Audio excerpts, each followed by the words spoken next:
call the police. It is tragically unfortunate that until this day, the murders have not been solved. And I just heard, I think, an EVP not I heard to. something, yes, I did. The murders have not been solved here, and it's been over 100 years. So the murderer, or murderers, because it was a whole family, could have been more than one person, they more than likely are dead and gone and took this dirty secret to the grave with them, leaving a tragic mystery for the remaining family members of the Moores and the children who were staying with them. It was in 1994 that Darwin and Martha Lynn purchased the house and restored it to its original condition at the time of the 1912 murders. Their intentions were to make it a true crimes tourist attraction, but in the end, they only received about 18 visitors a day. However, once paranormal groups caught wind, of the home and its past, visits skyrocketed from 18 to nearly 200 a day. Now, reports from these investigations, they state that the most common occurrence include hearing people talk and whisper, and hearing the sounds of random noises such as bangs and movement. Dark figures have been spotted on many occasions as well, and they're usually lurking within the corners of a room. They hear the humming of a woman sometimes when touring the home. There is also talks of being uncomfortable when in certain areas of the home as well.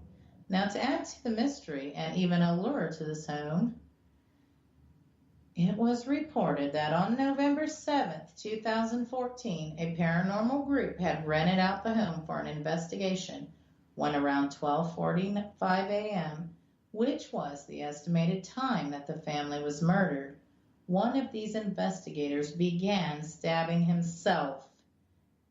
Wow. Horrific, right? He did survive that night, and one could only make assumptions. Does the murderer still lurk and try to take yet another life and add to the tragic events? We'll never know. But that investigator would not talk about the incident after the fact. Makes you curious as to what was going through his mind. To stab himself repeatedly, absolutely.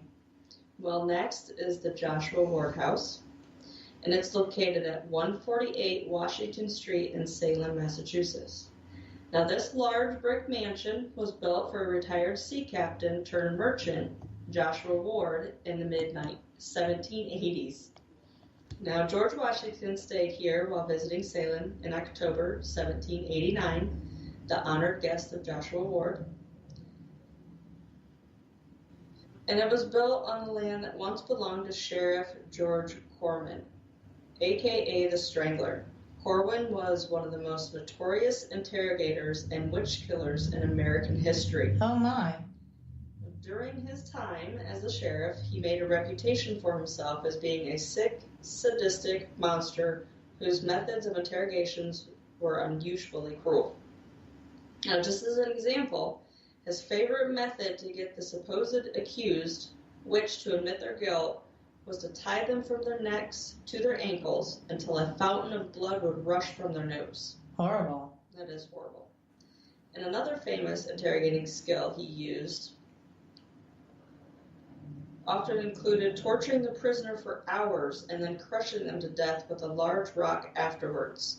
Needless to say, most of the supposed accused never had a chance to even admit their innocence and were killed no matter if they truly were guilty or not. Horrible. Well, all in all, Corwin was responsible for the deaths of 19 men and women, most of which took place within his own basement that he had constructed as a personal jail. Wow. When Corwin died in 1697, he was originally buried in his own basement, but his family feared people may retaliate against him, so they moved his body years later to an undisclosed cemetery. When graves are moved or disturbed, this can make spirits restless and confused. So, as you can imagine, building the Joshua Ward House directly over the top of where Corwin once lived, committed murders, and eventually died made a perfect recipe for paranormal activity. Absolutely. And with that, we will be right back after this short break with more Ghost Talk. You are listening to Ghost Talk Radio on WBHM Digital Broadcasting.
Listening to WBHM Digital Broadcasting, the best in paranormal talk, only on Paranormal Welcome back. Experience 23 minutes past the hour.